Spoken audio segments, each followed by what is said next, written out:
प्राचीन काल में एक संत दूसरे गांव जाने के क्रम में अपने एक शिष्य के साथ एक गांव में कुछ दिनों के लिए रुके। गांव के लोग संत के पास अपनी समस्याएं लेकर पहुंचने लगे। संत बहुत विद्वान थे। वे अपनी बुद्धि से सभी परेशानियों को दूर करने का रास्ता बता देते थे।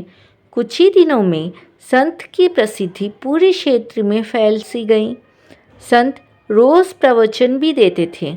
उनके उपदेश सुनने के लिए गांव में दूर दूर से लोग आने लगे। संत की बढ़ती प्रसिद्धि को देखकर गांव के एक पुजारी को जलन होने लगी। वो सोचने लगा कि इस तरह तो उसके भक्त भी संत के पास पहुंचने लगेंगे। पुजारी जलन की वजह से संत को शत्रु मानने लगा था।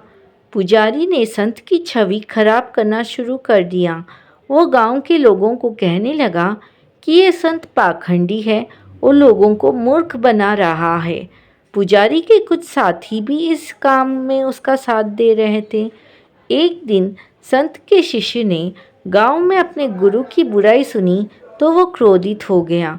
शिष्य तुरंत ही गुरु के पास पहुंचा और गांव में हो रही बुराई के बारे में बताया। संत ने शिष्य की बातें सुनी और कहा कि हमें इन बातों पर ध्यान नहीं देना चाहिए। अगर हम उस पंडित से वाद विवाद करेंगे तो भी ये बातें चलती रहेगी।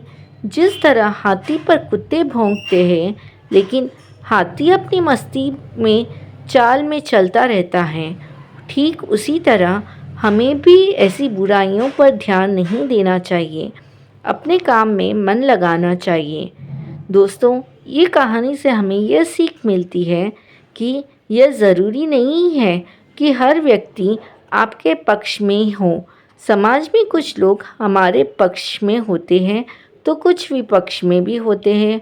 हमसे मतभेद रखने वाले लोग दूसरों के सामने हमारी बुराई करते हैं और ये हमारी परेशानी बढ़ाते रहते हैं। ऐसी स्थिति में हमें निंदाओं से विचलित हुए बिना अपना काम करते रहना चाहिए। जय श्री कृष्णा। राधे राधे।